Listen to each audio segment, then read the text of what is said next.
Bom dia a todos! Sejam muito bem-vindos a mais um debate do evento Vem Humanistas. Hoje, eu e Oleneva recebemos a queridíssima professora Gelsa Nisnik. Gelsa, um bom dia para você. Oleneva, bom dia. Sejam muito bem-vindos aqui a Matemática Humanista.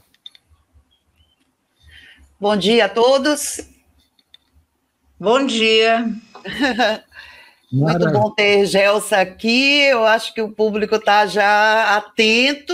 Vamos ver aqui, Carlos, quantas pessoas no programa já? Puxa, quase uns 100 assistindo, né? Já está um monte de gente já, pessoal do Brasil inteiro, pessoal do Rio Grande do Sul, Pernambuco, Bahia, Rio de Janeiro, pessoal lá de Matosinhos, em Minas Gerais, sempre muito presente aqui na Matemática Humanista. É um prazer imenso receber a todos. É a gente compartilhando, podendo conversar sobre educação matemática, sobre etnomatemática. Que prazer é poder fazer isso de maneira aberta e gratuita para esse pessoal lindo que chega de todo o Brasil para compartilhar esse momento com a gente. Gelsa, obrigado. Como você sabe, a gente ontem te recebeu aqui no Vem Humanistas. Você trouxe aquela sua fala maravilhosa, contando, compartilhando os seus itinerários etnomatemáticos, né? Então, houve muitos pontos importantes, relevantes desse seu percurso na área de etnomatemática, história, suas influências, sobre os impactos que você sofreu com algumas leituras, como isso te contribuiu, como isso amalgamou seus entendimentos em alguns momentos importantes. Assim, tem algumas perguntas, o pessoal que está agora aqui no chat pode começar a fazer já as suas perguntas, mas eu queria perguntar para você o seguinte, em especial, sobre o início do seu trabalho, do seu movimento para o seu trabalho de doutorado. Como foi especificamente esse momento em que você... Foi alguma guinada que você deu, ou você já vinha em termos de mestrado, você sempre teve essa questão, esse envolvimento com a questão da justiça social? O seu tema de mestrado também foi algo na área? Como foi essa pequena trajetória antes do doutorado? Essa foi uma parte que talvez tenha ficado um pouco mais nublada ali na fala, porque não dá para falar tudo, não dá para contar tudo, naturalmente, né? Mas ainda mais quem fala 50 e tantos minutos, né? Tu imagina se eu falasse mais do que isso, né? Bom, então, primeiro eu quero dar bom dia a cada um e a cada uma, dizer assim que eu quero agradecer a presença, né? Num sábado de manhã, é uma honra, eu me sinto realmente honrada por vocês estarem dando o seu tempo para conversar comigo. E, em particular, eu vi aqui pelas entradas no site, está a Miriam Penteado, que eu imagino que é junto com o Oli. Então, em especial, eu quero fazer uma saudação para essas duas pessoas que eu quero tanto bem, e, em particular, para o Oli, que teve uma grande influência no meu modo de pensar, no meu modo de ser, esse intelectual com tanta ética, deu uma contribuição tão importante para a educação matemática, para essa visão de que a educação matemática precisava estar comprometida com o bem comum, precisava estar comprometida com a justiça social, muito antes de que, por exemplo, na Dinamarca, onde ele atuava, estivessem preocupados com isso. Então, eu quero realmente fazer assim uma pequena homenagem para o Oli, porque é de coração e é verdadeira mesmo. Então, agora eu quero agora, então, falar um pouquinho sobre isso, sobre o meu passado. Eu tenho um passado que não era ligado à questão... O meu mestrado foi feito em matemática pura, em álgebra. Teoria de anéis não comutativos foi a minha dissertação de mestrado. E depois da minha dissertação de mestrado, eu fui para Oxford e comecei o meu doutorado no Instituto de Matemática de Oxford. E era com um matemático muito bom, o Graham Higman, e com topologia algébrica. E eu estava relativamente entusiasmada. Eu não era assim, eu dava conta, mas eu não vou dizer medíocre, mas era assim, mais ou menos, né? Eu não era lá... Bom, mas enfim, eu estava indo Mas aí, por questões pessoais, eu precisei voltar ao Brasil, porque eu ia perder o meu lugar na Universidade Federal do Rio Grande do Sul, por uma questão lá de injunções administrativas. E eles, não, tu vais para o Brasil, mas nós vamos continuar trabalhando. Mas aí eu engravidei, aí durante a gravidez e os meses que eu fiquei de gestação, eu gestei uma outra história de vida, que foi, eu vi que realmente, onde é que eu levava jeito, onde é que falava mais alto, não era a topologia algébrica. Eu vi assim, interessante como a gente, em certos momentos da vida, gesta junto com um filho, ou junto com outras coisas, também a vida profissional. E aí eu me dei conta que aonde estava o meu grande amor mesmo era para a educação. E, no caso, a minha trajetória estava ligada à matemática, então foi natural que eu me voltasse para a educação matemática. Agora, como é que essa educação matemática se juntou com a questão do social? Aí é por isso que eu digo que o Movimento Sem Terra, eu devo a ele essa grande oportunidade que eu tive, que mudou a minha vida, de juntar, de aliar toda essa minha história de militância política, meu compromisso de tentar contribuir para diminuir essa injustiça social nesse país, essa minha contrariedade contra o racismo, contra tudo isso que está infelicitando a humanidade, com a minha vida acadêmica. E é nesse sentido aí que eu tive o privilégio e a sorte, porque isso aí foram questões de circunstâncias que me levaram a trabalhar com o movimento. Maravilha. Quem olha mandando... aí, e aí o Biratã aí assistindo. Isso, aí, ó. Não, agora sim, agora isso é demais para mim. O Biratã, eu fico até constrangida de estares usando o teu tempo para estar aqui comigo. Porque o Biratã, bom, nem tenho palavras para dizer o que ele representa para mim, o que ele foi...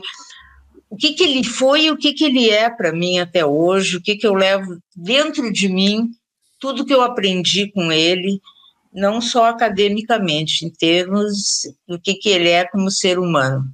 Um beijo grande, Biratã. Maravilha, que bacana. Um beijo também, professor. Prazer imenso tê-lo sempre presente aqui com a gente. Está presente de todo jeito, está presente na influência, está presente na presença e está presente até no futuro, na inspiração de onde a gente quer chegar. Né? Isso de o Biratã chegar no sábado de manhã e vir assistir um debate, isso é o Biratã. Isso é o Biratã que ele está... isso aí é uma coisa muito bonita, bonita demais. Maravilha, maravilha. Gelson, vamos começar, que tem um monte de pergunta bombando, eu vou aqui me organizar aqui para poder passar para você alguns pontos importantes, então eu vou só me organizar, porque tem um bocado de pergunta.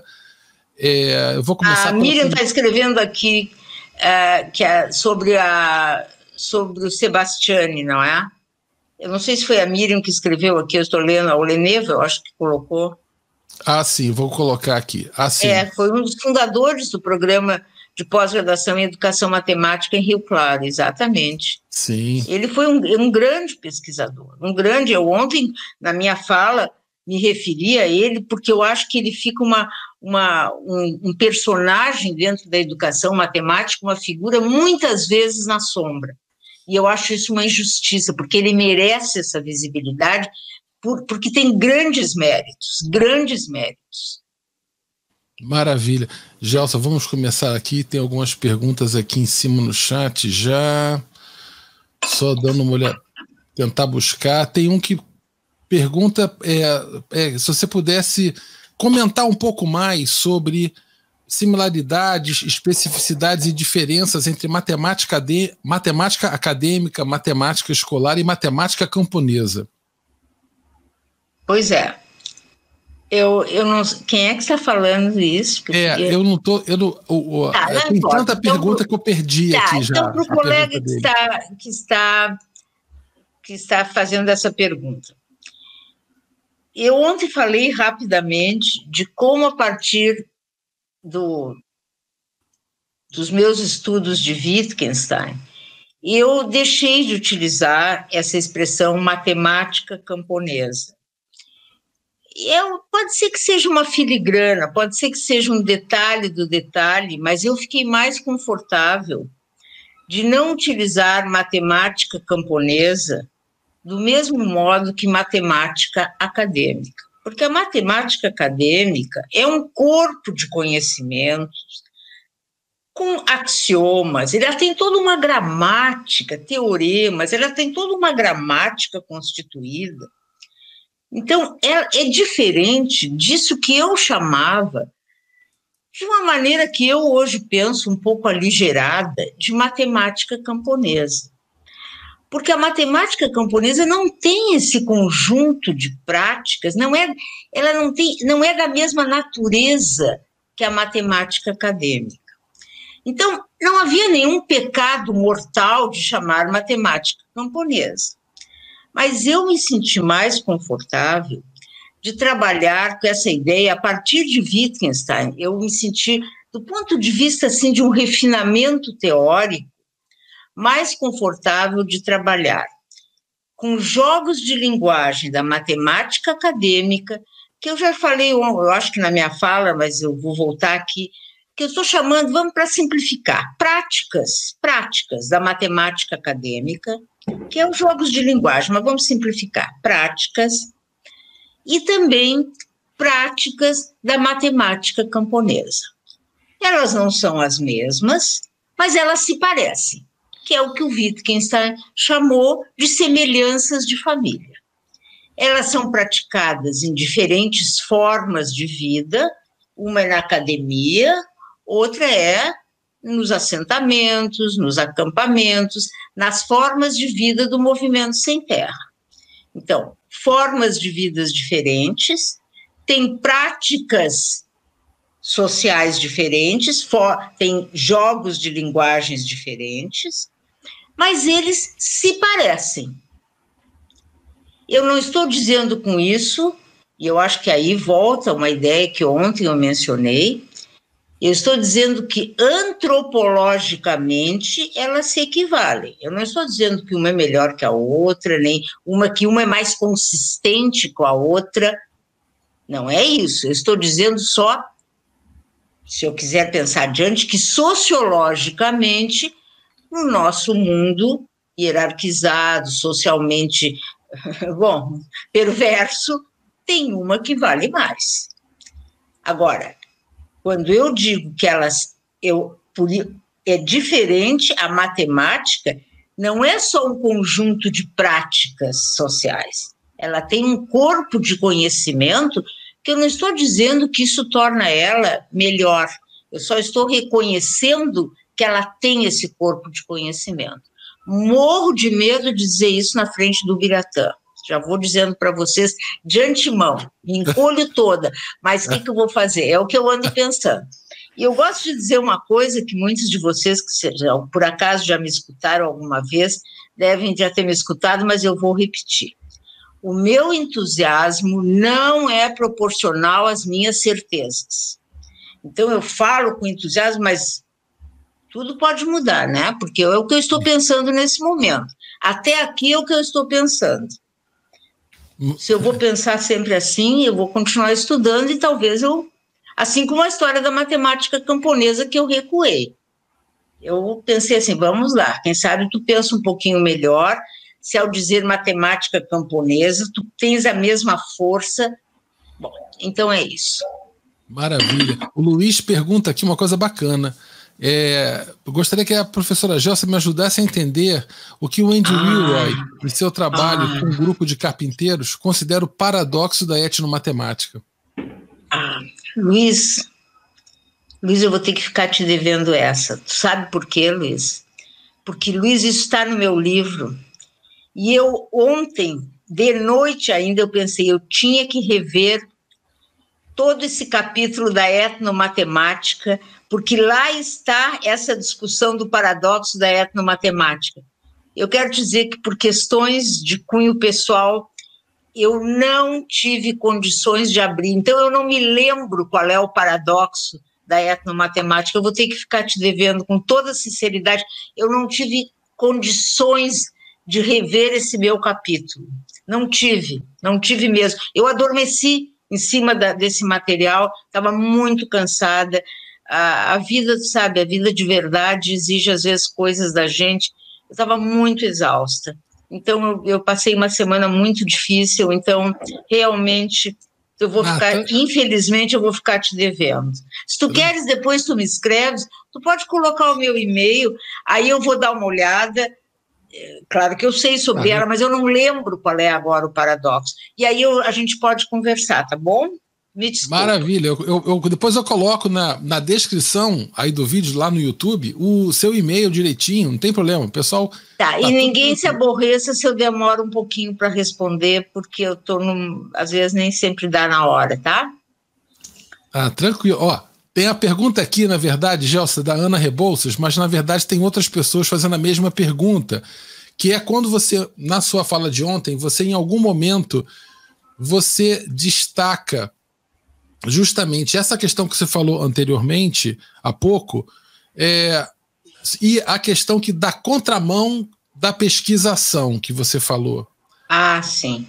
Então, a Ana Rebouças pergunta justamente isso. Ao falar que a pesquisação vai na contramão, a senhora se refere a qualquer pesquisa em etnomatemática ou a experiência que relatou? Não, Ana e colegas que tiveram nessa mesma direção. Você sabe que às vezes é isso, a gente se entusiasma, diz as coisas e depois, que bom que tu estás fazendo essa pergunta. Primeiro, eu estava falando da minha experiência pessoal, de como é que eu enxergo a pesquisa, da minha experiência, mas em geral, como é que eu vejo, o que significa fazer pesquisa junto a uma comunidade. No meu caso particular, junto ao Movimento Sem Terra. Tá. Mas eu quero clarear que quando eu falei de pesquisação, eu falei de um modo aligerado. Porque pode ser que existam pesquisação de diferentes tipos, diferentes nuances. Que bom que tu fizesse essa pergunta, Ana. Eu estava me referindo a um tipo de pesquisação que eu também conheço vários trabalhos, e era esses trabalhos que eu estava me referindo, que fazem a pesquisa, e depois os pesquisadores se colocam numa posição de indicar os caminhos para os pesquisados a serem traçados. Professores que vão nas escolas, trabalham com os professores, mas aquela ideia, trabalham com os professores, mas no intuito de apontar os caminhos que aquele grupo de professores deve tomar para ensinar a matemática. Essa ideia, e isso existe, foi bom essa pergunta, porque eu não estou dizendo que toda pesquisação é igual a isso, mas que há muita pesquisação onde, na melhor das intenções, as pessoas fazem é ação, né? Aí é que está, é a ação. Então, essa ação acaba assumindo um lugar de mando, há um direcionamento, e eu acho que isso é extremamente problemático. Mesmo quando nós nos propomos a não direcionar, como é que nós vamos calibrar até que ponto nós estamos direcionando ou não? Isso é muito difícil, é muito tênue.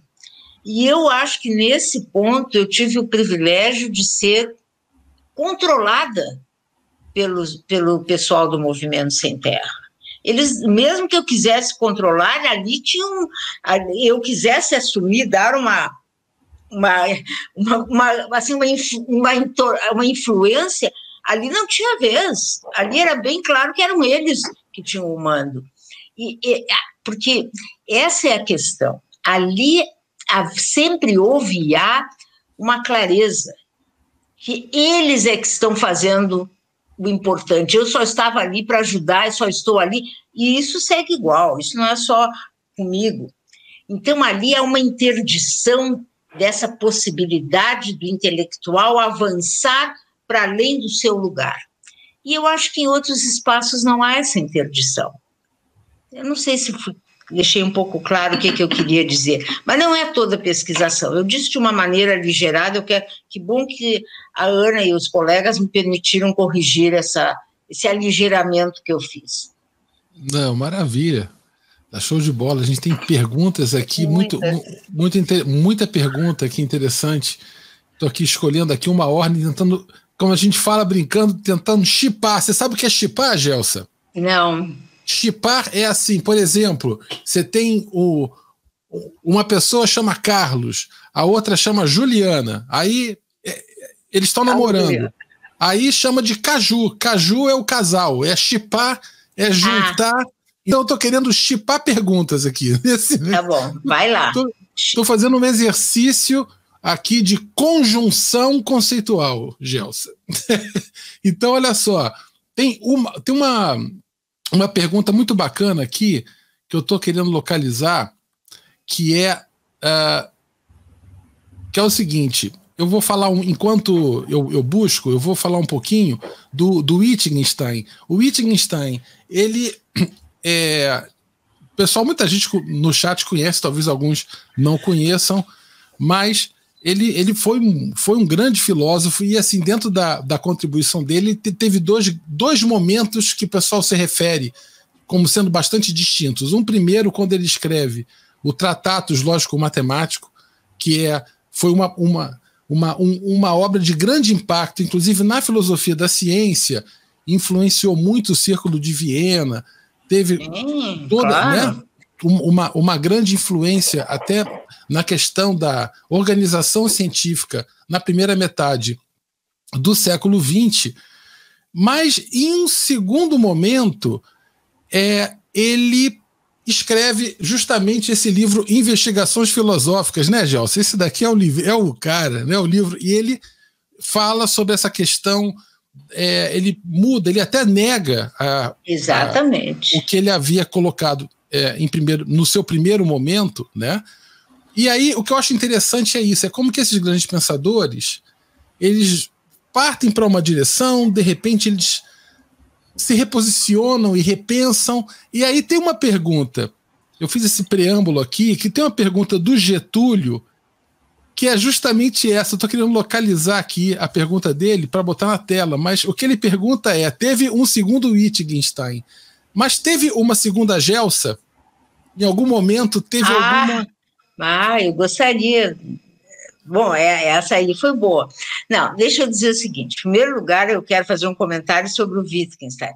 Getúlio, obrigada. Não, até eu vou dizer que teve muitas segundas Gelsas. Muitas, não, mas eu vou primeiro dizer o seguinte. Achei, eu já vi. Não, eu vou dizer primeiro, eu quero enquanto eu vou pensando se teve segunda mesmo, eu vou dizer uma coisa do Wittgenstein. Ele era uma pessoa completamente desequilibrada. Se vocês colocarem aí, vocês podem ver, vocês colocam Wittgenstein vídeo, aparece assim as elucubrações dele. Mas, enfim, o que eu quero dizer é que o prólogo de Investigações Filosóficas, ele diz exatamente isso que o Carlos está dizendo. Ele diz, eu estou agora, o que eu disse antes não vale mais. Olhem a radicalidade de um filósofo, da importância do primeiro Wittgenstein para dizer isso. Bom, segundo lugar, é muito controverso se esse foi o segundo Wittgenstein. Há autores, estudiosos, filósofos, que dizem que houve o primeiro, o segundo, o terceiro e o quarto Wittgenstein. Há outros estudiosos que dizem que não houve uma ruptura, que sempre foi o mesmo Wittgenstein com deslocamentos. Tanto é que eu uso a expressão nos meus escritos do pensamento tardio, as ideias tardias do Wittgenstein. Tardias, porque foram as últimas.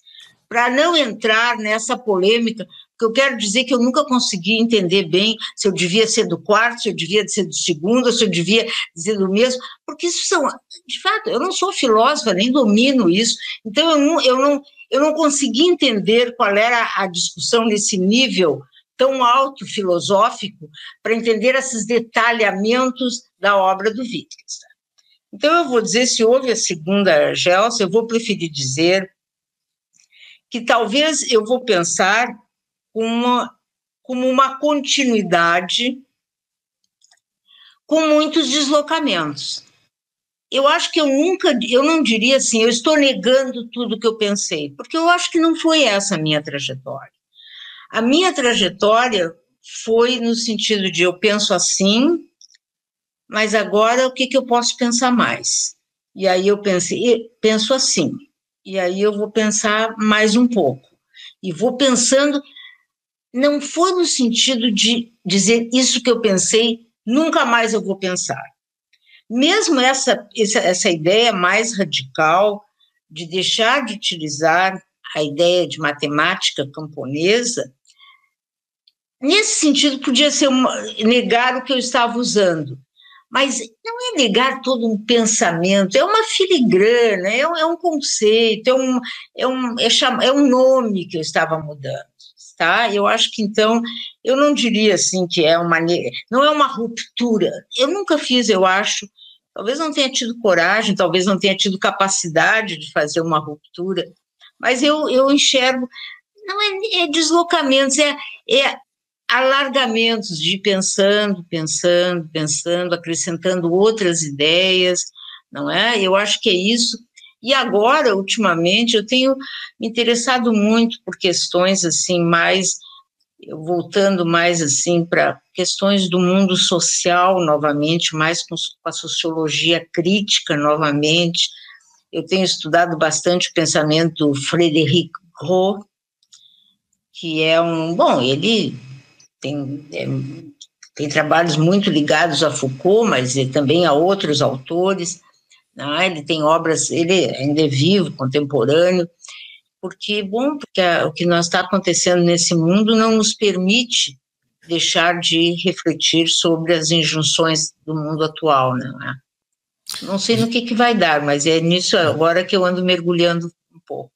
Maravilha. Gelsa, já aproveitando esse momento de retorno que você fala aí, tem a pergunta da Julieta Faustino, que é justamente, caso tenha ocorrido um retorno, o que você acha que passou de positivo para o movimento dos Sem Terra?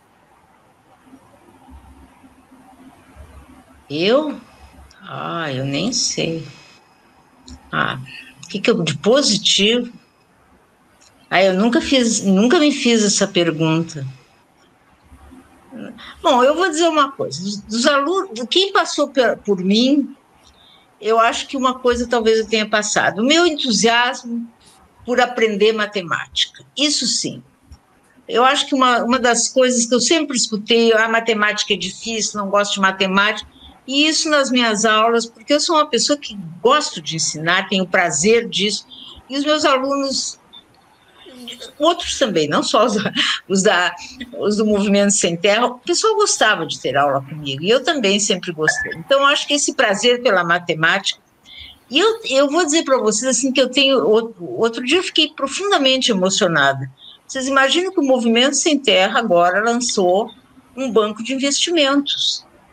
Olha, que na década de 90 era um movimento que a maioria, talvez a grande maioria, eram semi-analfabetos. Hoje tem um banco de investimentos liderado por Sem Terra. Então, e aí eu enxergo um deles lá que tinha sido meu aluno. Bom, não sei se a minha matemática ajudou um pouco, mas pelo menos o entusiasmo pela matemática. Hoje tem cooperativas aqui perto de Porto Alegre que quem está na liderança foram alunos meus. Bom, foram alunos meus e de muitas mais professoras de matemática. Mas eu quero dizer, então, eu acho que esse entusiasmo, esse gosto pela matemática, talvez eu tenha ajudado um pouco. Muito bacana. Gelsa, tem aqui duas perguntas bem interessantes, que é envolvendo a questão dos itinerários etnomatemáticos em um contexto mais aplicado à sala de aula. Quer dizer, eu sei que a sua história ela foi muito... É um itinerário pessoal de pesquisa, de trânsito na área, de construção, desses pontos todos. Mas, assim, o pessoal tá pensando é possível reproduzir algum tipo de trajetória nesse sentido? Ou há algum caso que você conheça de trajetórias que possam ser mais aplicadas em sala de aula, no sentido de resgatar aproximações ou proporcionar aproximações com a questão da desigualdade social, ou trazer isso em pauta, ou por meio de projetos, assim como... há algumas perguntas aqui, tanto da Sueli Santos, por exemplo, também como mais aqui em cima do Júlio César, também, que perguntam em questões mais ligadas à sala de aula. Bom, essa é uma preocupação do nosso público muito grande. Sim, eu sei. Quer dizer, está muito bom falar tudo isso da pesquisa, mas e aí? E a segunda-feira de manhã? Essa é uma expressão que é do Paul Willis. Aliás, o Paul Willis foi um sociólogo importante inglês, que eu tive o privilégio de conhecer até pessoalmente, e que também contribuiu para o meu trabalho. É como eu disse, eu escolhi algumas intelectuais, alguns acadêmicos que me influíram, e é dele essa segunda-feira de manhã. Bom, tem a segunda-feira de manhã, né? Bom, em primeiro lugar, eu quero dizer o seguinte: o meu trabalho foi feito em sala de aula. Meu trabalho, se vocês lerem a minha tese tem um capítulo que está no livro que se chama... Peraí, até tenho aqui, prática pedagógica, tem um nome pedagógico, até vou olhar aqui. Peraí. Da pedagogia. É dentro da sala de aula. Dentro da sala de aula. Então, ele é uma pesquisa, um material de pesquisa principal que eu utilizei na tese. Tem outros materiais que não foram coletados dentro da sala de aula, mas o principal da tese foi em sala de aula. Então, esse é um exemplo. Eu tenho outros trabalhos de artigos que eu publiquei que foram feitos em sala de aula. Vocês sabem por que foram feitos em sala de aula? Porque o Movimento Sem Terra não queria que eu fosse lá, pesquisasse sobre eles e voltasse para casa e escrevesse artigos. O estar lá e escrever aqui do Clifford Geertz. Não era isso. Tu queres nos pesquisar? Ótimo. O que tu vais dar de retorno? O retorno era estar na sala de aula com eles. Então, o que é? Um dos trabalhos muito interessantes que eu achei que eu fiz, ordenei, era assim, na sala de aula junto, era com uma professora, o agricultor, os agricultores, e era junto com um agrônomo, que na época era coordenador do projeto Lumiar. E nós fizemos um trabalho coletivo para planejamento da próxima safra, o que eles iam plantar. Mas vocês vejam que eu estava ali só reunindo as pessoas, porque, bom, vocês podem imaginar, eu não tenho experiência de safra, nem nada, eu mediava aquela discussão, e na sala de aula, os alunos da 8ª série, nós examinávamos as planilhas. Depois nós organizamos planilhas, como dizia o Zatti, um dos agricultores, chega de eu trocar 6 por meia dúzia. Eles não sabiam se eles estavam, na verdade, tendo lucro com aquela... Eles tinham estufas, no caso, o Zatti tinha estufas de alface. Ele não sabia se ele estava lucrando ou não. Ele não sabia se para a próxima safra ele ia continuar com 2 estufas, ele ia ampliar para 3, ele ia deixar de ter estufas. O planejamento, porque isso é muito difícil, o pequeno agricultor ter essa ideia. Então, foi uma demanda daquela comunidade, e aí foi uma ideia minha, e eles aceitaram que nós envolvêssemos toda a comunidade. O Zatti se ofereceu para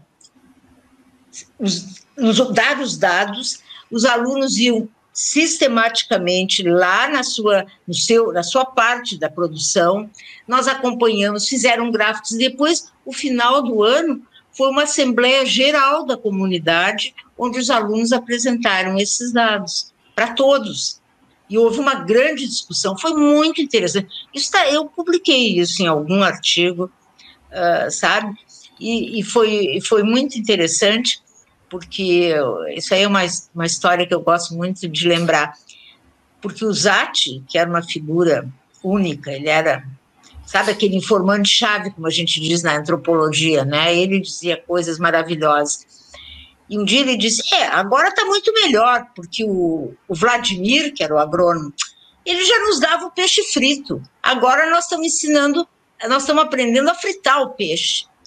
Aí eu disse, ai, meu Deus, isso eu jamais vou poder botar num texto, porque como é que eu vou expor o Vladimir, o agrônomo? Aí eu cheguei e disse, olha, Vladimir, fui lá para ele, olha, o Zatti está dizendo que agora que esse trabalho ficou melhor, olha o que ele disse. Ele disse, claro, tem toda a razão ele. Eu estava sempre com pressa, nunca podia explicar nada. Então, eu acho que é isso mostra, assim, a franqueza do sem terra, do assentado, o reconhecimento do agrônomo ao que o trabalho que nós estávamos fazendo realmente ajudava, e era isso. E eu, como é que eu mediei isso tudo? Então, eu acho que... tem outro artigo, por exemplo, onde também nessas reuniões os assentados falavam em colônia, o agrônomo falava em hectare, e havia uma tensão muito grande entre essas medidas e como é que nós trabalhamos isso. E eu digo nós, porque eu sempre estive acompanhada de estudantes meus que juntos me acompanhavam, quer dizer, não fui sozinha. Então, eu acho que o meu trabalho foi de sala de aula e continuou sendo de sala de aula. Mas, além disso, eu acho que há muita gente no Brasil fazendo trabalho de sala de aula. Eu posso lembrar, por exemplo, da Vanessa Tomás, que faz um trabalho com indígenas da UFMG, ela coordena, eu não sei se hoje ela está coordenando ainda, mas toda a licenciatura que se chama... a licenciatura ligada a acho que quilombolas e indígenas. Bom, o trabalho dela é diretamente com indígenas. Eu tive o prazer de tê-la como fazendo um pós-doc comigo, um trabalho de primeiríssima, de sala de aula. Isso que eu quero dizer para vocês. Tem muita gente fazendo trabalho de sala de aula. Na Univates tem que foi minha orientanda, a Ieda. A Ieda fez um trabalho, é coordenadora de um programa de pós-graduação, tem estudantes de doutorado e mestrado que também fazem trabalhos em sala de aula, Ieda Giongo. Então, há muita gente, eu estou falando de quem eu conheço, sim, estou lembrando agora, mas tem muita gente fazendo trabalhos que são nessa mesma perspectiva. Sim, Gelsa, tem várias perguntas aqui, o pessoal perguntando do seu livro e tal, então vou só colocar aqui, esse da pedagogia, tá no capítulo 2, esse da pedagogia que você falou, Gelsa, é o capítulo 2 do seu livro, que eu sei que você detesta a capa, então eu não vou mostrar. Eu não vou mostrar a capa assim, não. Não, mas o pior, eu vou dizer uma coisa. Tem o livro de 2006, que é 10 anos após esse aqui. É porque esse eu não tenho para mostrar, eu não tenho outro. Bom, tu não tens, Carlos? Tu não tens? Tu não tens? Não consigo achar. Eu também não tenho. Tu acreditas isso? Eu não fiquei com nenhum exemplar. Está absolutamente esgotado. Eu não consigo. Eu não consigo. Eu fico até sentida porque eu não fiquei nem com nem para recordação.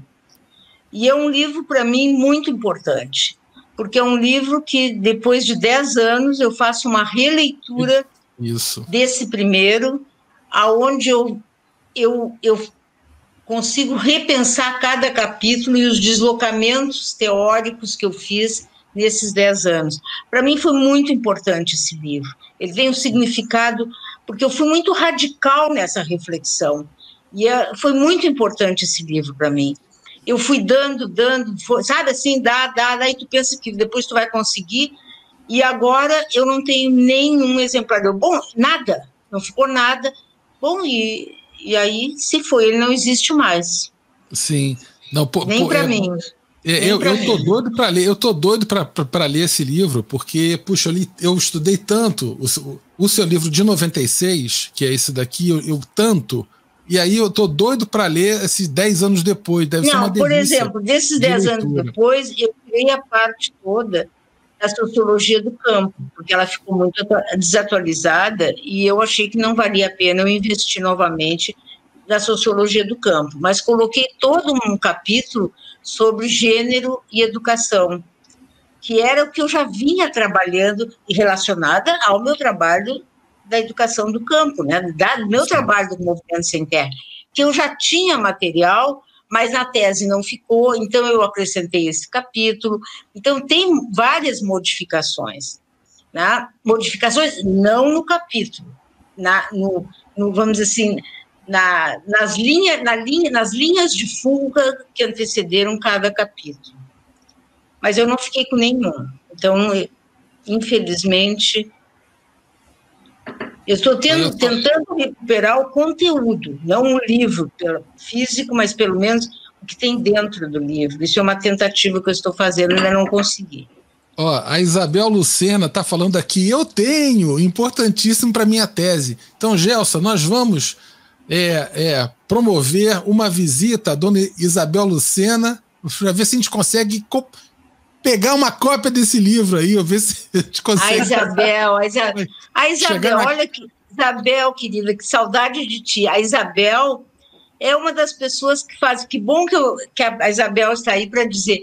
A Isabel faz um trabalho belíssimo, belíssimo, lá no nosso norte do Brasil. Ela coordena um trabalho belíssimo, ela tem muitas experiências, mas espetaculares em sala de aula e não sala de aula.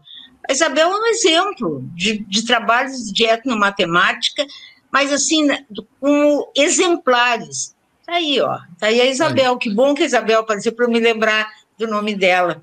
Olha que legal. Bom te ver, Isabel. Beijo. A Edmara também está colocando aqui, olha, a professora Gelson, com seus trabalhos na etnomatemática, assim como a professora Maria da Conceição, lá da UFMG, você falou dela ontem, lá no seu vídeo.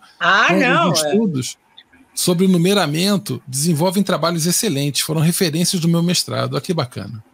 Pois é, eu acho que a Conceição, eu acho que isso é uma coisa, eu quero aproveitar e mencionar algo. Essa ideia que a etnomatemática vai ficar fechada nela mesma, isso é uma péssima ideia. É uma péssima ideia. Aliás, o Ubiratã é exemplo disso, de não se fechar em si mesmo. O Ubiratã é o próprio, ele criou a etnomatemática, mas já aberta para outras áreas. Então, vocês vejam, eu mesmo tenho trabalhos em comum com a ação, que é da UFMG, como eu me inspiro nos trabalhos da educação matemática crítica do Olli, para citar duas áreas que conversam extremamente, a de numeramento da ação, a de educação matemática crítica do Olli. Não tem sentido hoje nós nos fecharmos numa única área. Isso não dá conta da multiplicidade de elementos que estão na educação e no mundo. É um empobrecimento, sabe? E nós pegarmos uma bandeira de uma área e ficarmos presas nela. Isso não tem o menor sentido. Sim, boa. Gelson, eu queria compartilhar aqui algumas coisas importantes. A gente falou de livro, tem muita gente perguntando sobre livro, então eu queria já dar um presente. Na verdade, que não é a gente que está dando, mas é a Gelson, né, que deu esse presente para todo mundo. Que é um livro muito bacana que ela organizou com a Fernanda Wanderer, não é isso, o Gelson? Não. É a Fernanda que eu organizei com a Fernanda, não. A Fernanda organizou comigo, porque ela é que é a cabeça. Ah, sim, beleza. A Fernanda, então beijo para a Fernanda. É um livro de educação e tecnociência. Então, muito interessante, está aí o QR Code, quem quiser. Quem não conseguir escanear agora com o celular, porque é muito fácil, é só você apontar o celular para esse código aí na tela, e você vai ser transportado direto. Mas não tem problema quem não conseguiu, também quem está assistindo pelo celular a esse evento, pode posteriormente clicar no link que vai estar na descrição do comentário do vídeo. Então fica tranquilo que a gente não vai perder. Então esse é um ponto importante. E um ponto que eu quero... Sim, me permite falar uma coisa, Carlos, sobre esse livro? Por favor. Esse livro... Ali eu estou vendo a pergunta ainda, né? O Getúlio perguntou se tinha uma segunda Gelson. Olha bem, sim. Educação, lê de novo o título bem devagarinho para todo mundo prestar atenção. Educação e tecnociência.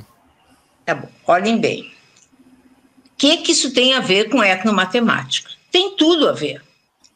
Esse livro, eu não sei, tem muito poucas, talvez não tenha nenhuma vez a palavra etnomatemática. Qual é o problema? Tem muitas vezes a palavra humanista, educação crítica, porque hoje a cultura do nosso tempo é a cultura tecnocientífica. Essa é a cultura do nosso tempo. Então, a etnomatemática do nosso tempo é essa. E nós temos que estar atentos a ela. Então, nós, no nosso grupo, o último projeto, assim, que eu chamo, brincando de projetão, que envolveu muitos pequenos projetos que compuseram esse projetão, foi sobre educação e tecnociência. E é exatamente esse olhar sobre a tecnociência que, na contemporaneidade, está marcando a cultura do nosso tempo, é que nós passamos a analisar. Então, isso é uma virada? Não, eu acho que isso é os novos olhares para a cultura do nosso tempo, sabe? Então, não é para não estranhar o nome, o título, porque é isso aí. Maravilha. Gelson, eu vou trazer uma pergunta agora minha, do Matias, para você, que eu queria te perguntar, muito inspirado naturalmente pela sua fala de ontem. Você ontem citou esse artigo aqui que eu vou botar na tela, que é o The End of Innocence, o fim da inocência, uma crítica à etnomatemática, e da Renuka Vital e do Oli. E aí você fala de uma maneira muito importante, muito sensível a essa questão de que é mesmo diante da pluralidade, por vezes se percebe a questão cultural ou um etno de uma maneira monoglóssica, com certo, né, isso foi um ponto que foi muito importante da crítica que você trouxe. E o meu ponto que eu queria complementar, e aí você pode misturar aí como você quiser para poder responder, é justamente agora com um mundo que cada vez é mais tecnológico, né? Quer dizer, por vezes, diante desse monoglossismo, a gente tem algumas metáforas, algumas representações de grupos culturais, como se eles fossem conjuntos, assim. Você faz uma bolinha, você fala, isso aqui é um grupo Chavante, esse aqui é um grupo, e você desenha com uma bolinha. E, na verdade, quer dizer, essa representação, essa imagem que a gente tem de grupos culturais como sendo coisas bem definidas, às vezes a ideia do conjunto pressupõe, de uma certa maneira, uma imagem de uma fronteira, quer dizer, do que está dentro e do que está fora, quer dizer, um conjunto de uma certa maneira. E acho que com a tecnologia, com a internet, com os meios de comunicação sendo tão agressivamente presentes, e essas fronteiras, você não acha que elas começam a ficar cada vez mais difíceis de serem identificadas, ou se elas, não vou dizer que elas fiquem borradas ou fiquem assim, pálidas, mas eu diria, como é o efeito da tecnologia sobre os etnos, no sentido, eu não vou dizer de uma descaracterização, porque eu entendo o que você quer dizer, eu entendo. Entende? Eu entendi bem o que é isso. Bom, primeiro, deixa eu te falar uma coisa. Primeiro, eu acho que eu não fui feliz na minha fala. A questão do monoglossismo não é desse artigo. O monoglossismo é do Paul Dowling. Do Paul Dowling. Eu troquei aqui não minha bola. O artigo do Oli e da Renuka são outros pontos que eles analisam. Sim, tá? sim. Pontos importantíssimos, mas não é do monoglossismo. O monoglossismo plural... Bom, o Paul Dowling critica mais ou menos completamente tudo, porque ele é um crítico, ele faz o exercício dele é uma análise crítica, que é muito produtiva para nós. Então, ao dizer isso, eu não estou criticando. Bom, o que ele fala, o que ele nos criticava, eu estou falando criticava a etnomatemática, é porque ele dizia, eu vou só tentar resumir assim, que nós admitíamos que a sociedade era composta por diferentes grupos culturais. Tanto é que nós atribuímos diferentes práticas culturais a esses diferentes grupos culturais. Mas ele dizia que a etnomatemática assumia um monoglossismo plural.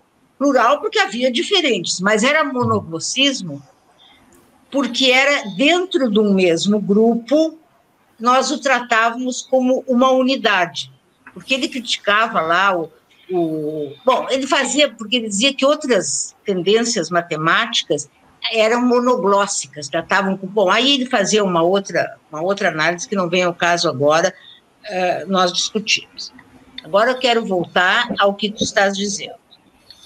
Eu acho que essa é uma questão... Agora, esse teu... Então, eu fiz só para clarear que não era... Esse QR Code que está aqui, Gelsa, é do site do Paul Dowling. Eu troquei aqui tudo, a minha pergunta, eu me embananei aqui no... Desculpa, tá? Mas vai lá, manda a brasa aí. Esse é do livro do Paul Dowling, onde está a discussão do monoglossismo cultural? Lá no esse aqui é do site do Paul Dowling, e lá tem o texto que fala sobre isso. Tá, perfeito. Agora, mas tu tens também o texto do Oli. Tem o texto do Oli. Então, quem sabe agora tu bota o texto do Oli, que esse texto esse eu acho que é um texto central, que todos nós temos que ler e refletir sobre ele. Tá, colocasse já? Já. Tá. Agora, a questão essa. Essa é uma questão atualíssima que tu estás colocando. Até que ponto a tecnociência está apagando, vê se eu entendi bem, apagando muitas das nossas diferenças culturais. Até que ponto? Bom, eu acho que essa resposta ainda está para ser dada. Eu acho que os antropólogos precisam estudar melhor. Quando nós analisamos, agora eu vou trazer uma questão bem atual. Sim. Vamos ver essa eleição que está tirando o meu sono, e eu acredito de muitos de vocês que estamos virando as noites, as madrugadas, para ver se a Geórgia vai nos dar a alegria, ou se vai ser Nevada, ou se vai ser a Pensilvânia, esse desespero que está sendo. Bom, vocês vejam o seguinte, eu estou só pegando esse exemplo desses dias. O que está acontecendo? Como é que eles fazem? Porque os latinos, mas o que eles dizem? Mas não é os latinos, não é um grupo homogêneo, porque tem os latinos cubanos que não sei o quê, mas tem a segunda geração dos cubanos que chegaram, então eles têm tal pensamento. Então, a tecnologia está aí, né? Mas as diferenças culturais estão sendo explicitadas nessa votação. Então, eu acho que a força da tecnociência não está apagando, pelo menos completamente. Por favor, eu não tenho uma reflexão sobre isso, e eu acho que isso ainda está para ser estudado melhor. Mas eu fiquei muito impressionada, e com a impressão mesmo, tenho uma percepção de que as nuances, vocês vejam que está aí, nós estamos vendo as diferenças na votação para presidente dos Estados Unidos. Como esses grupos se mantêm, porque eu acho que são motivações que vão para além da tecnociência. Há uma questão, essas pessoas que estão votando nasceram em um outro tempo, não são nativos desse nosso tempo. O que acontecerá com essas crianças, com essa nova geração que já nasceu nesse momento, já nasceu nesse mundo tecnocientificizado? Bom, aí eu acho que a ver. Mas hoje eu acho que não está tudo de tal maneira, as fronteiras não estão totalmente borradas. Carlos, eu não tenho uma reflexão amadurecida sobre isso, estou te dando uma impressão minha. Não, mas tá show de bola.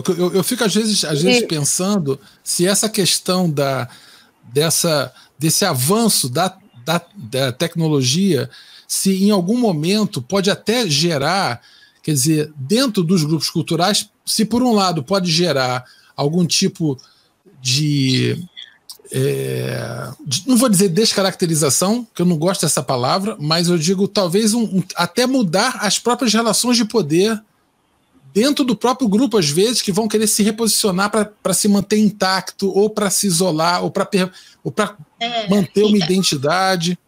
Isso, a ver, eu acho que isso nós não temos como prever. Agora, eu ontem mencionei, eu quero aproveitar para mencionar aqui, o trabalho do Ari Ndambozé, que esteve até bem pouco, acho que agosto agora, até pouquinho tempo atrás, aí em São Paulo, trabalhando com Renato Marconi, e que o Oli conhece muito bem, ele esteve visitando, o Oli, a Miriam também conhece, o Biratã, ele tem um apreço especial pelo Biratã, pelo Oli, pela Miriam e pelo Renato, claro, e a tese de doutorado deles examina questões interessantes, que tem a ver com as movimentações das populações hoje, com a questão não só, antes era só da imigração, mas agora a questão dos refugiados. Nós temos novas configurações étnicas. Então, isso está mudando a paisagem do mundo. E são novos desafios também para a etnomatemática, bom, para a educação matemática,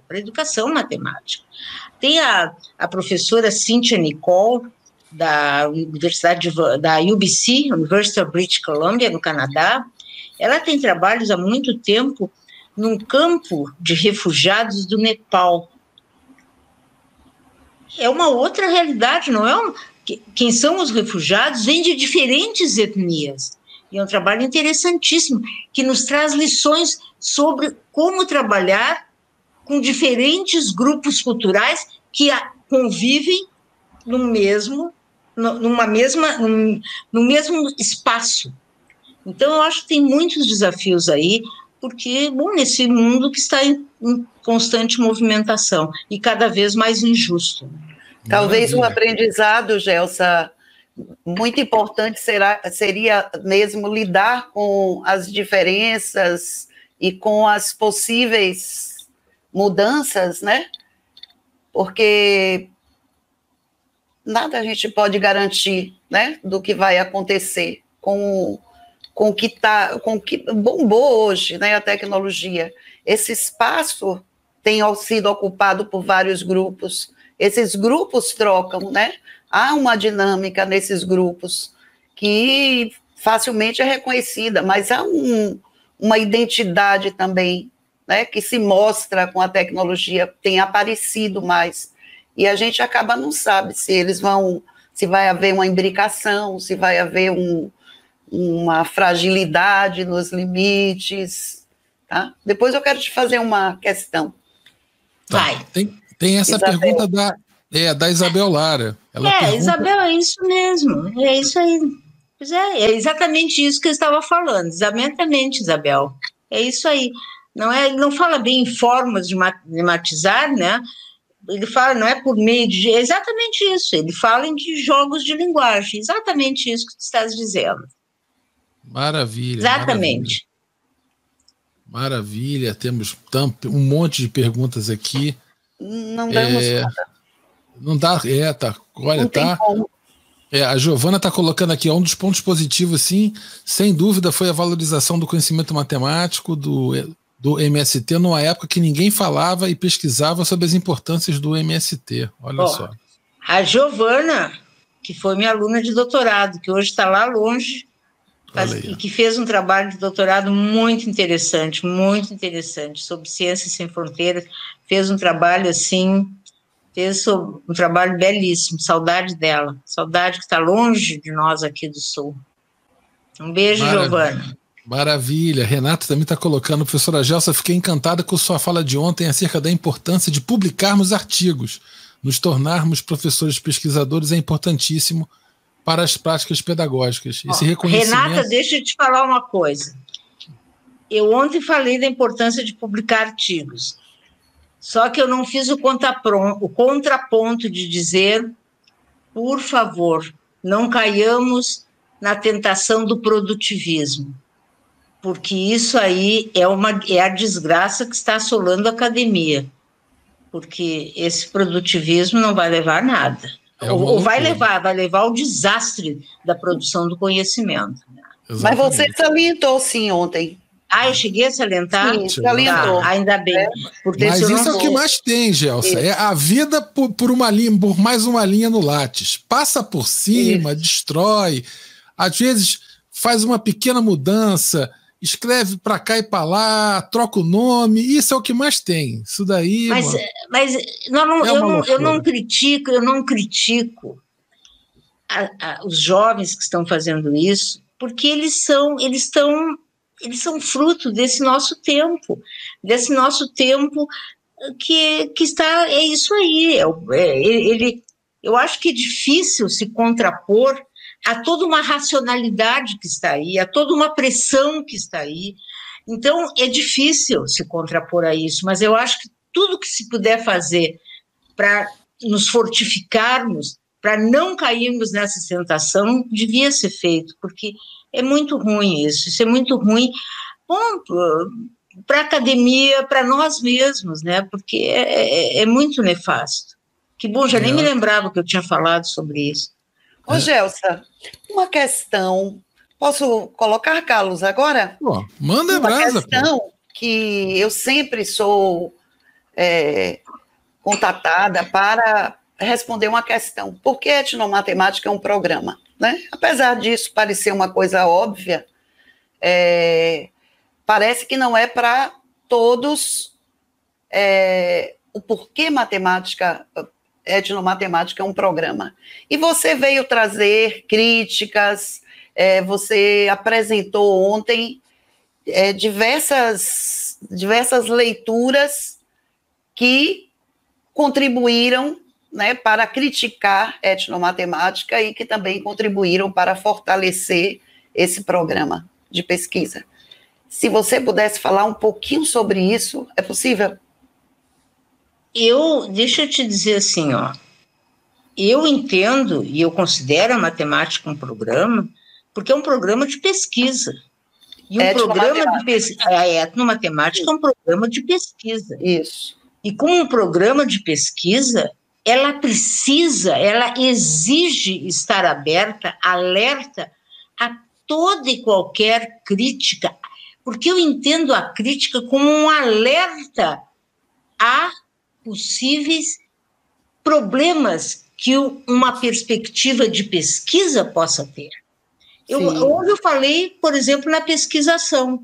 Eu acho que o grande alerta do programa de pesquisação é esse, não cair na tentação de começar a indicar caminhos.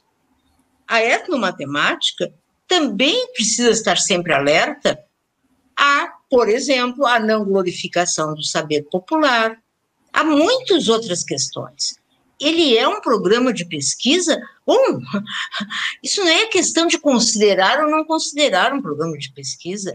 Ele já se mostrou, ele já se apresentou, ele já deu provas de ser um programa de pesquisa. Eu acho que essa questão não está mais nem em discussão. Ele é internacionalmente reconhecido como tal, porque como é que tu vais provar que é um programa de pesquisa? Quando tu és capaz de exibir um conjunto de pesquisas suficientemente grande e consistente, de pesquisas que se dizem alinhadas a um conjunto de ideias e de princípios teórico-metodológicos alinhados a isso que veio se chamar etnomatemática. Então, acho que não tem dúvida disso. Agora, para que esse conjunto de pesquisas se mantenha e não esmoreça, ele precisa de críticas. Críticas não é críticas para destruí-lo. Ele precisa de críticas para ser repensado, para ser continuamente reavivado. Eu acho que essa ideia de que então é isso, isso não vai para isso é a morte, isso é decretar a morte de qualquer vertente filosófica, sociológica, de educação matemática. No momento em que nós nos aplastamos em cima de uma ideia e deixamos ela é a morte dela. Inclusive das pessoas também, né? Elas têm que estar abertas. Eu estou trazendo para o lado humano, né? inclusive as pessoas, né? Mas é claro, sabe, eu acho que isso é uma das coisas, assim, bom, eu acho que o Biratã, quando teve a ousadia, e ontem eu falei nisso, né, como ele me ensinou sobre isso, a ousadia de apresentar em ambientes, assim, hostis às ideias dele. Ele teve a ousadia de apresentar, aceitar as críticas, respeitar essas críticas, mas seguir pensando, inclusive pensar sobre essas críticas para refletir e fundamentar ainda mais o seu pensamento.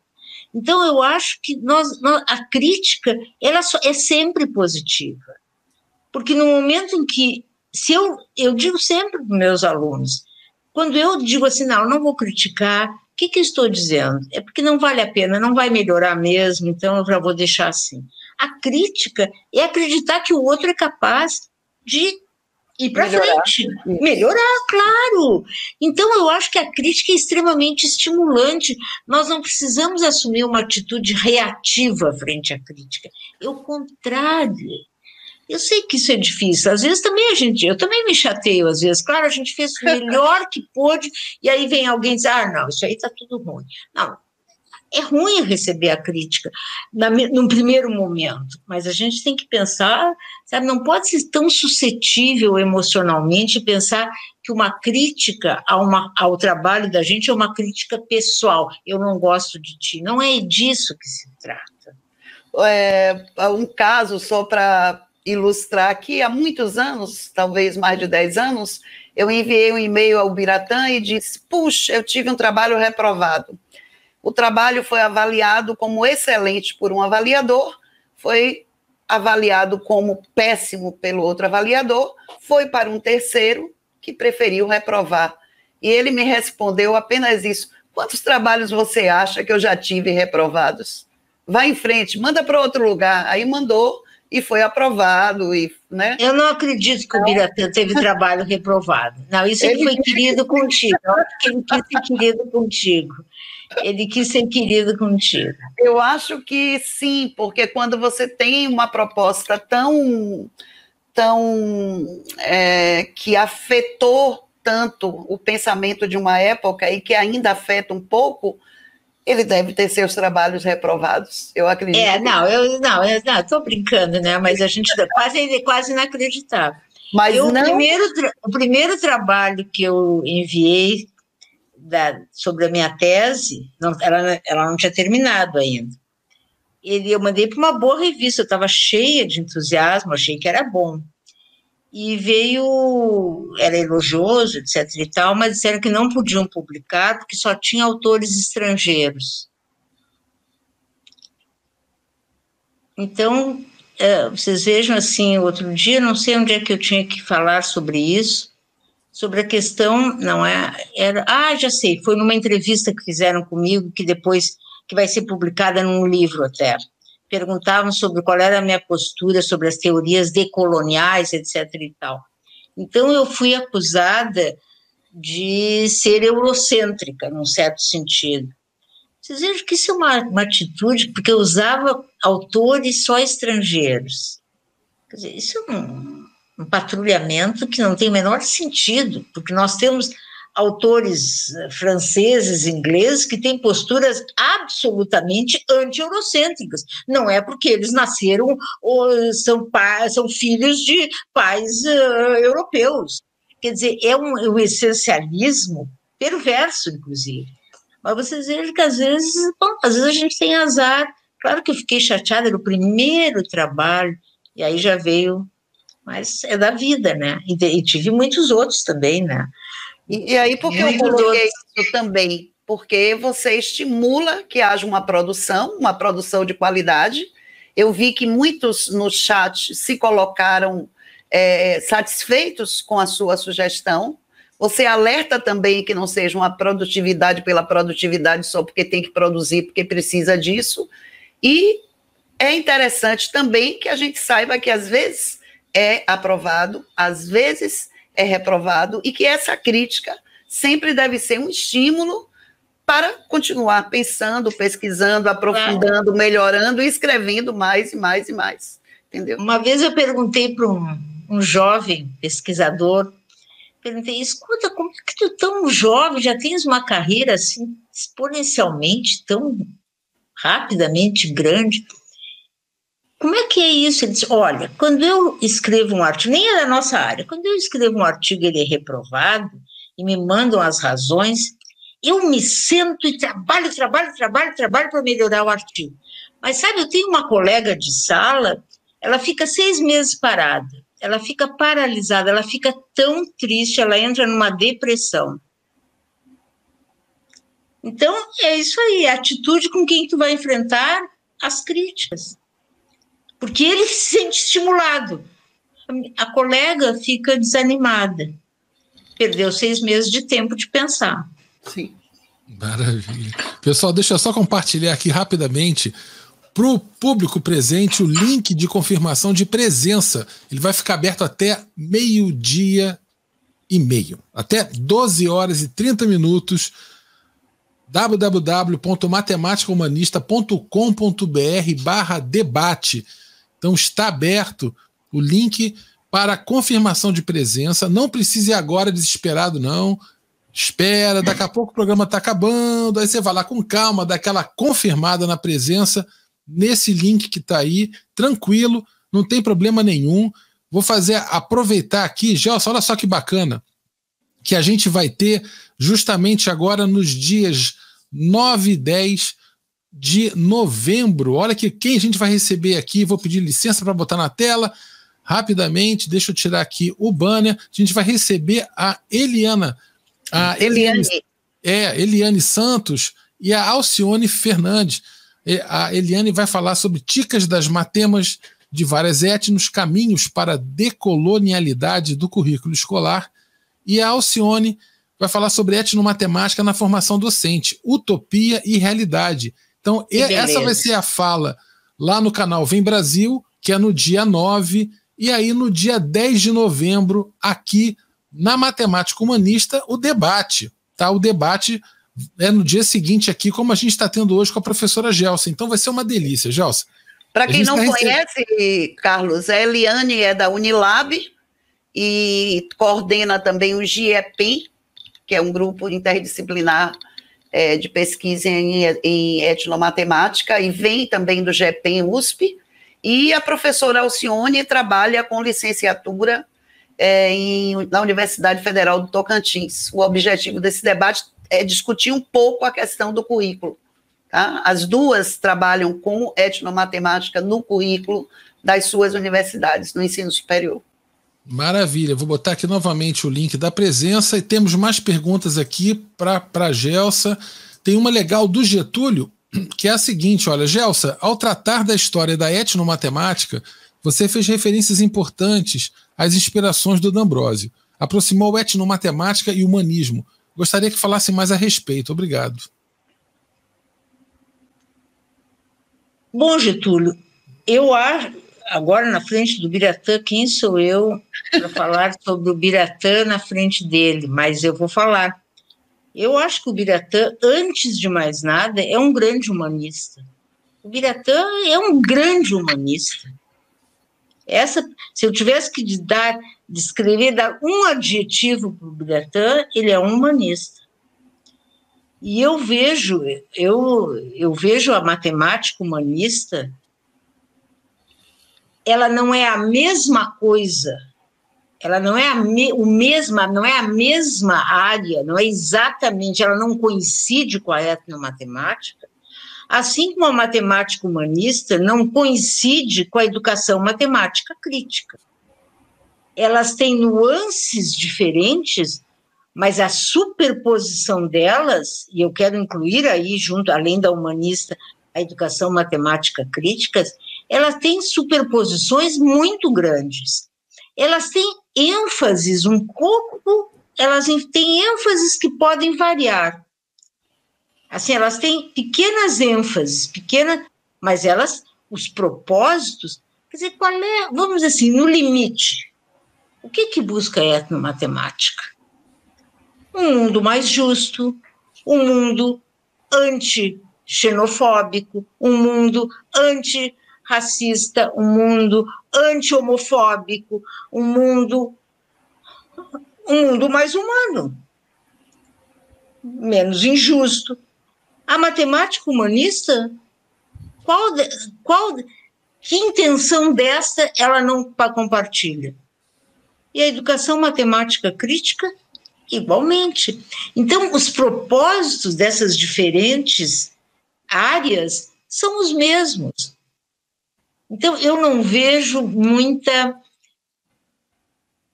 Eu vejo só similaridades, muito mais do que diferenças.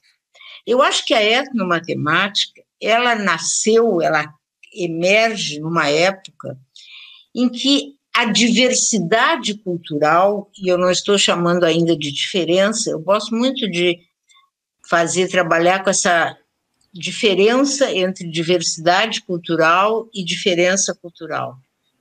Porque quando eu digo diversidade, eu estou dizendo que há diversidades, né? Diversidade. Diferença é o sentido que eu estou atribuindo à diversidade.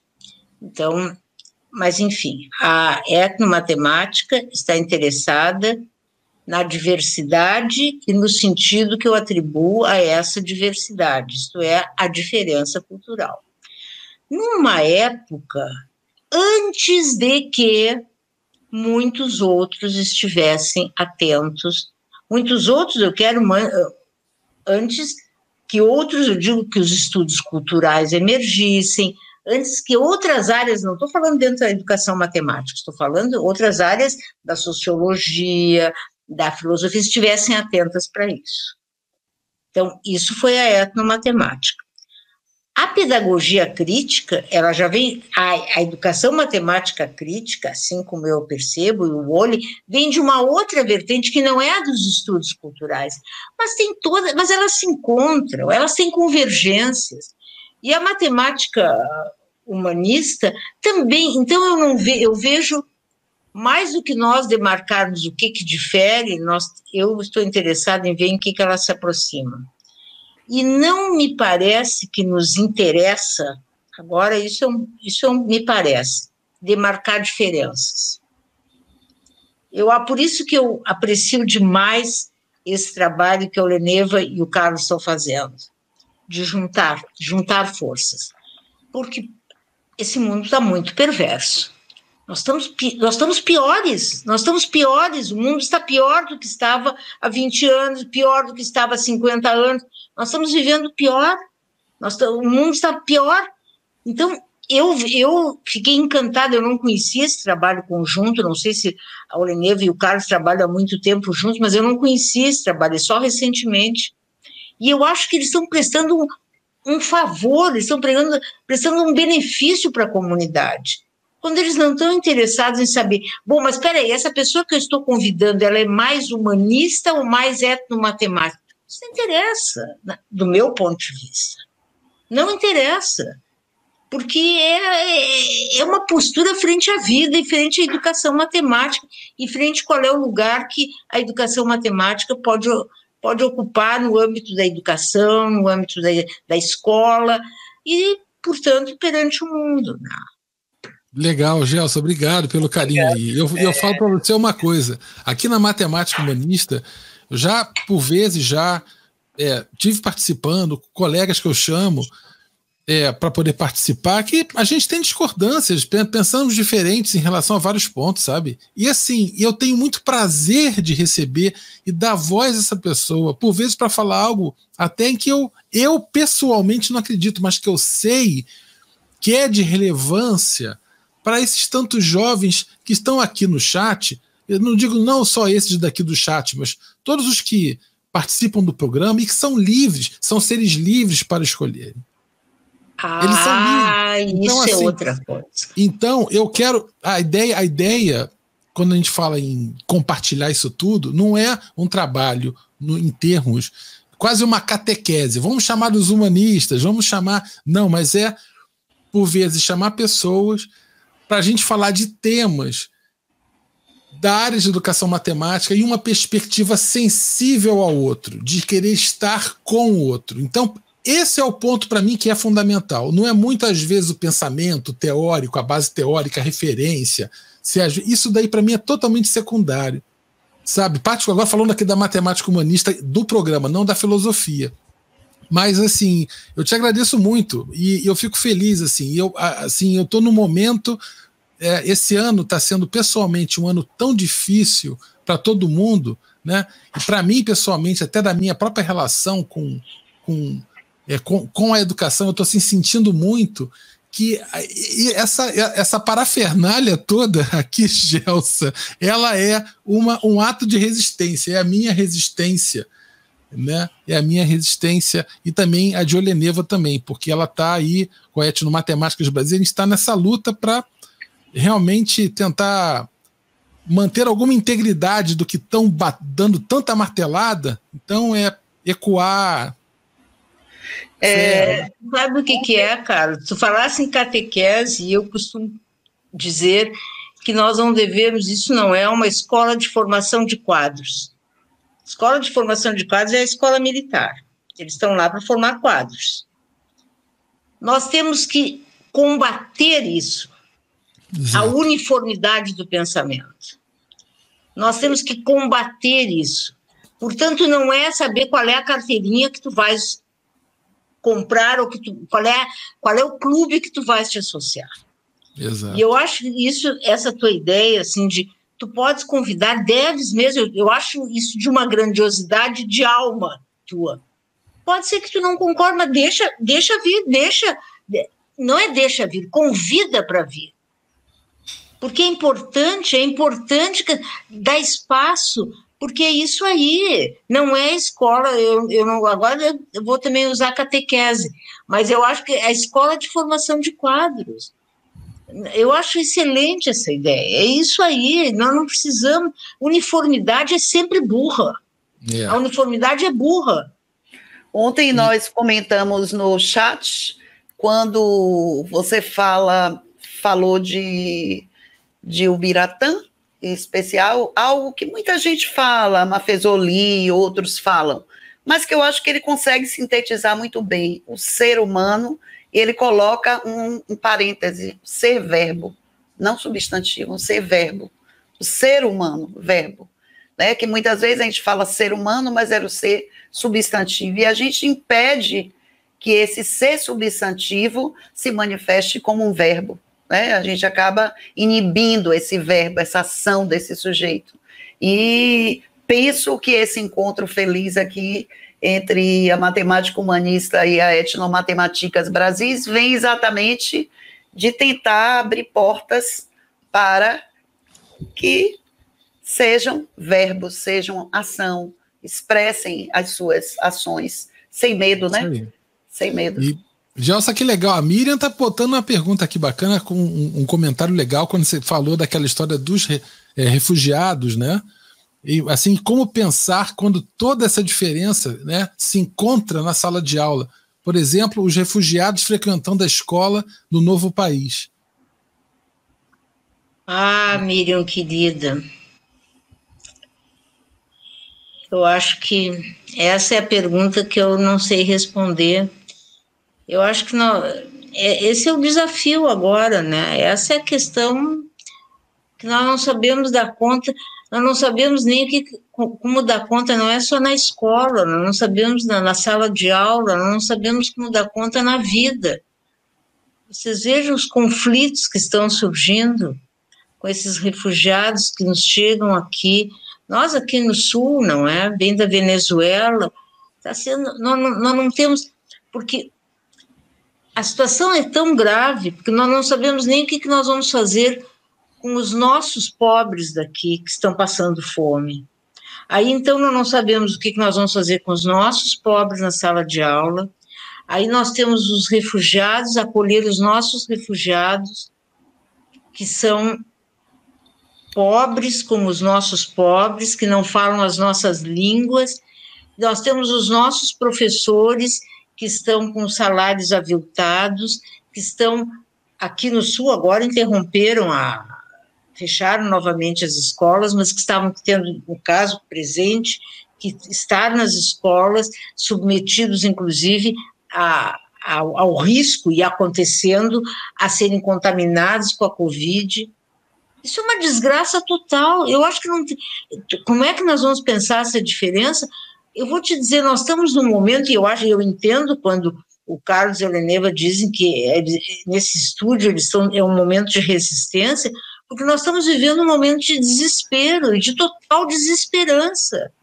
Quando os professores estão na sala de aula, todo o tempo atormentados se eles estão sendo contaminados ou não, quando as escolas e essas crianças estão desamparadas porque nas suas casas estão passando fome e não sabem se a merenda escolar vai chegar. Nós estamos num momento que pensar em educação, escola, sala de aula, o que nós vamos ensinar, isso aí não tem nem espaço para isso.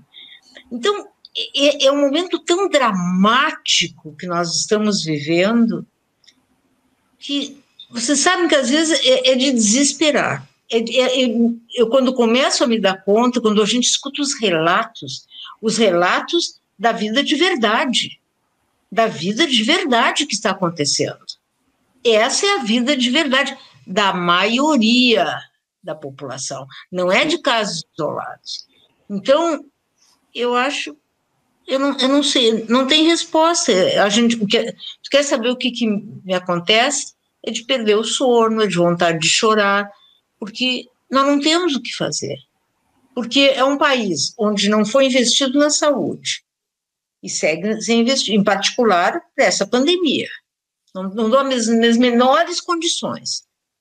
Aqui, em particular, em Porto Alegre, de onde eu estou falando, o governo municipal conseguiu destruir o sistema municipal de educação, que era uma referência internacional.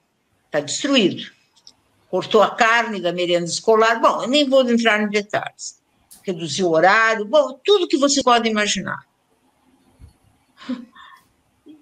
Nós não estamos atendendo, não é as crianças refugiadas, nós não estamos atendendo as refugiadas e as não refugiadas, nós não estamos atendendo nada. É uma calamidade que está acontecendo com a educação no país. Então, e as crianças estão lá, bom, e muitos pais não estão mandando as crianças para a escola, e aí estão deixando a cargo dos vizinhos, em pequenas casas, com muitas crianças dentro. Olha, a nossa realidade social está no limite do limite da condição humana. Eu não sei te dizer como é que nós vamos pensar, porque idealmente haveria como dar conta disso, né? Numa situação ideal, mas nós estamos muito longe disso, nós não temos nem condições de pensar, e nem os professores, está todo mundo tentando salvar a sua vida. O que está em jogo agora, eu penso assim, nas escolas, é a vida dos professores, antes de mais nada, eles estão adoecendo. Olha, a Miriam complementa isso, Gelson não tem resposta. Quis ressaltar a importância da perspectiva da etnomatemática nessa situação. Sem dúvida, Miriam, sem dúvida, porque a etnomatemática é uma perspectiva que acolhe a diferença, ela acolhe, ela pensa a educação matemática, eu concordo contigo, nessa perspectiva de acolher a diferença, de olhar para a diferença, de considerar a diferença. Claro, eu entendo a tua, e é bom tu ressaltares isso, porque eu estou num desespero tal que eu já quero a comida para as crianças, sabe? Não é para todas, para as nossas, eu concordo contigo, claro, eu acho importante tu me dizeres isso, porque eu fico tão impactada que tu está dizendo que eu já não estou pensando nem em perspectiva nenhuma, estou pensando na saúde e na alimentação. Mas, claro que a etnomatemática é a perspectiva que acolhe a diferença antes de mais nada. E nunca, como antes, as populações estão se movimentando no mundo, se movimentando pela miséria que está no mundo, né? Pela opressão dos regimes totalitários que estão no mundo, não é? Então, é isso aí. Imaginem se o Trump tivesse ganho, vamos ver se ele vai nos oportunizar a chance de ir embora, né? Ainda temos que ver isso, o que seria a continuidade desse, como a Marilyn Frankenstein chama, desse monstro laranja.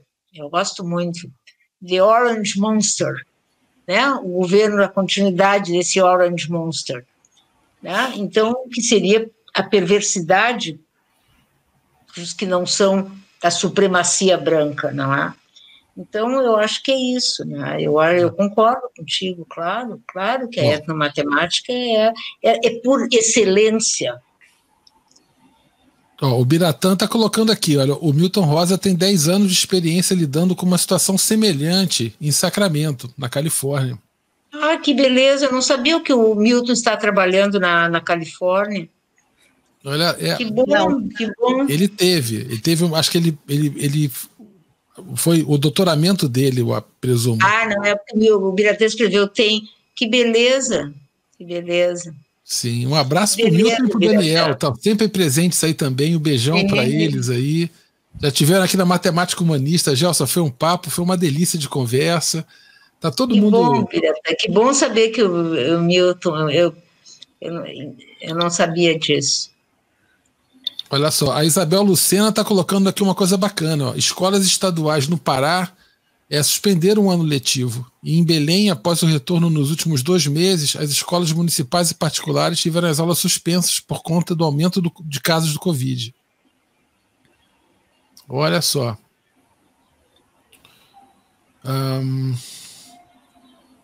O Cláudio... Olha só, tem uma mensagem aqui do Vem Brasil para o Biratã, muito bacana. A Rosânia também está colocando parabéns, professora, sua fala é acalentadora e ao mesmo tempo realista. A Elza está dizendo que o debate é excelente, tem tanto elogio aqui, tanto bem. Gel, você vai sair daqui com as bochechas desse tamanho, de tanto carinho. Bom, carinho só faz bem, né? Carinho só faz bem. Carinho faz bem. Olha, muito bom. O pessoal está mandando aqui, tem um monte. Tem a pergunta do Oscar Pezzi, que é assim, consideram importante o intercâmbio, as relações com outras percepções socioculturais, por quê? Eu acho que é exatamente isso. Eu acho que sempre nos abrirmos para outras perspectivas, só temos a ganhar. Sempre que nós nos fecharmos, é perder. Por que é perder? Porque nós ficamos restritos ao nosso próprio pensamento. E isso sempre é pensar menos. Eu acho que é isso. É isso aí, maravilha. Gelson, a gente está chegando ao fim do nosso programa, olha que bacana, foi um debate tanto, queria agradecer muito a você pela sua generosidade. Tem muita pergunta que a gente não conseguiu responder, peço desculpas aos presentes. Hoje teve alguns momentos onde teve muitas perguntas sendo colocadas concomitantemente, e essa aqui no software começa a subir isso daqui e a gente perde de vista. Então, o link de confirmação de presença, para quem não viu, está aqui embaixo, matematicohumanista.com.br/debate, vai ficar aberto até 12h30, então fiquem ligados. Todo mundo gostando. Palavras finais, Gelson, está com você, o pessoal está agradecendo aqui, eu vou ficar botando carinho para você ver. Eu, da minha parte, eu quero agradecer muito por essa oportunidade de conversar, pelo primeiro, antes de mais nada, o convite da Oleneva e do Carlos, pelo carinho deles em organizar o evento em geral e, para mim, em particular, por terem sido tão carinhosos em gravarem a minha fala, que não pôde ser ao vivo por outras questões, e pelo carinho de vocês que me assistiram ontem e que hoje vieram no sábado de manhã para conversar comigo e serem tão carinhosos. Sabe, pegar o tempo de vocês no sábado de manhã para estarem comigo é uma generosidade e eu quero agradecer muito por essa generosidade. Um grande beijo para todos vocês. Maravilha, Gelson, obrigado. Oleneva, palavras finais? Pô, eu fico tão feliz que eu não sei nem, às vezes, se eu falo e fico rindo. Gelsa, isso é um brinde para a gente, tá? Um brinde que alguém traga discussões tão profundas e que provoquem reflexões, principalmente, eu acho que para pesquisadores mais jovens que se encantam pela área, ou pelas áreas, né, pela matemática, educação matemática, pela educação em geral, pela matemática humanista, e que têm a oportunidade de pensar grande, de avaliar sobre vários pontos de vista, de ter vários vieses, né?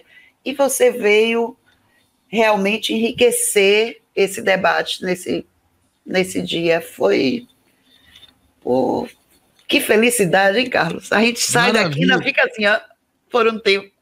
Show de bola. Muito potente, muito bom. Olha, eu queria dedicar o debate de hoje ao professor Romário, que está aqui no chat. Olha só que bacana. O Gelsa, ele tem 72 anos, está fazendo curso de licenciatura em matemática pelo CEDERJ, à distância, porque é o sonho dele ser professor de matemática. Ai, olha só. E aí, ele está aqui participando do chat, ele descobriu a matemática humanista recentemente, ele está falando aqui, olha aí, o Romário Rubens. Queria dedicar esse encontro a ele, porque eu acho isso... Para mim, não tem prêmio maior do que receber uma mensagem de um professor já que vem me ensinar a importância da gente correr atrás dos sonhos da vida da gente, daquilo que a gente acredita e ama. Então é isso aí, Romário. Essa é para você, amigão. Que maravilha, que maravilha, que maravilha, que maravilha. Maravilha. Gelsa, um beijo do tamanho do universo. Um beijo para todos vocês. Um beijo para todos vocês. Obrigada. Helena, um beijo. Fiquem bem, com saúde. Pessoal, a gente volta no dia 9, no dia 10, recebendo a Eliane Santos e a super Alcione Fernandes. Então, não percam e até o próximo programa do Vem Humanistas. Um beijão para vocês. Bom final de semana. Tchau, pessoal. Bom fim de semana. Tchau, tchau.